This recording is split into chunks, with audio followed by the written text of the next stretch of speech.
So some of the key base plotting functions that you'll use a lot, of course, is the first is the plot function, which makes a scatter plot, and it can make other types of plots depending on whether you're plotting a special type of object. But for the most part, you usually want to make scatter plots. Lines is a function that doesn't create a plot, but it adds to a plot, and so sometimes you want to connect a lot of dots together. So you want to make like a time series type of plot. You want to make and so you want to draw lines instead of scatter plot. Lines is useful for that. Points adds points to a plot, so sometimes you want to create a plot and then you want to add some other points that might represent a different group or a different subset of the population. Text adds labels, so you want to annotate the plot with text labels. Title adds, so text can be used, I should say, to add labels within the plot, and the title function is typically used to add annotations outside the plot, like X and Y axis labels, titles, and subtitles, and things like that. M text the M stands for margin, so it's used to place text in the margins of a plot, both the inner and the outer margin. And the axis function is used for specifying the axis ticks. So here's a couple examples of how to make plots and then annotating them. Here I'm plotting the wind and ozone that I had before, a scatter plot, but now I'm adding a title to the top of the plot. So you can see it's ozone and wind in New York City. In this plot, I'm again doing a scatter plot, but instead of using the title function to add the title, I put the title directly into the call to plot. But then what I want to do is I want to kind of plot all of the data points that are in the month of May a different color. And so what I do is I subset the data frame just to include the observations where month equals 5, and then I use the points function to kind of re-add points, but this time color them blue. So you can see in the plot below that there are a subset of blue points, and those correspond to the data points in the month of May. Now I could do more subsets, so I can plot them in different colors. So here I'm plotting, but I'm initializing a plot. But the one thing you can see is that I've added the argument type equals n.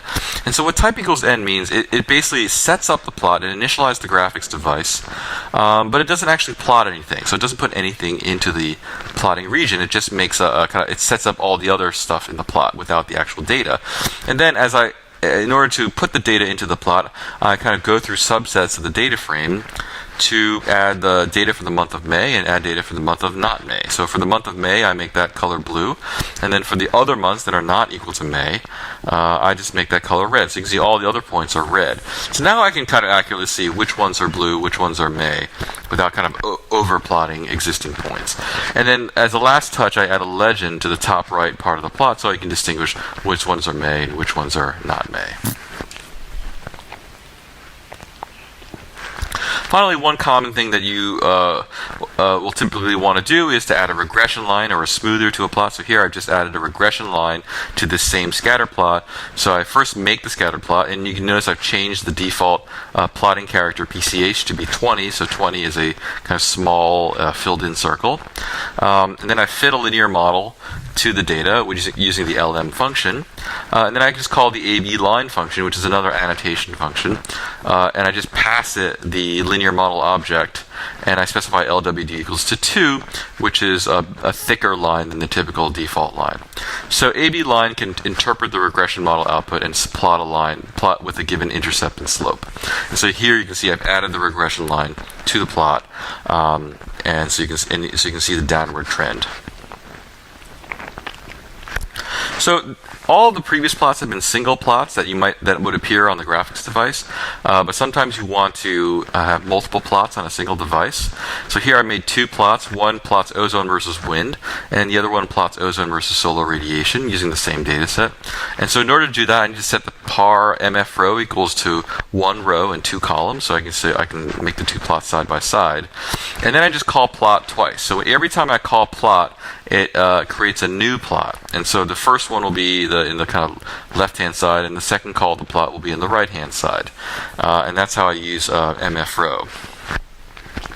Now, you can see that when I use multiple plots, I have a title on each plot, so that it tells me kind of what the two variables are. The first one's ozone and wind, the second one's ozone and solar radiation, and the third one here is ozone and temperature. But then sometimes you want to have a label that's kind of covering the entire panel of plots. And so that's what the outer margin is for. So here in this call to par, I set mf row equal to 1 row, 3 columns. I set the margins to be a little bit smaller than the defaults. And then I set the outer margin to be actually bigger than the default. The default for the outer margin is 0 all around.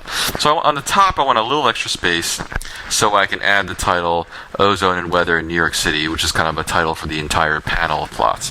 And then I call plot 3 times to make the 3 different plots, and then I use mtext to add the kind of outer title to this panel of plots. So that was a quick kind of introduction to the base plotting system. It covers some of the basic functions that you would use, including plot, and a couple of annotation functions like AB line and points and things like that. So you can see that when you create base plots, you are kind of building up a plot by function, and you kind of end up with many lines of code to create one plot, and that's kind of that's typical of lots of base plots. Every plot starts with a function that initiates the plot, so like plot or hist or box plot, and then a series of functions which will typically annotate the plot by adding points, lines, text, and legends. So the base plotting system is very flexible. It gives you a lot of control over all of the various details of a plot.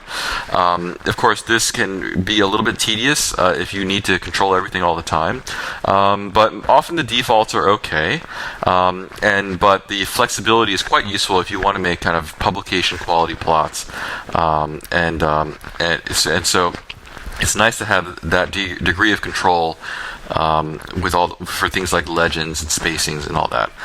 So that's the kind of the base plotting system. We'll talk more about the other plotting systems in other lectures.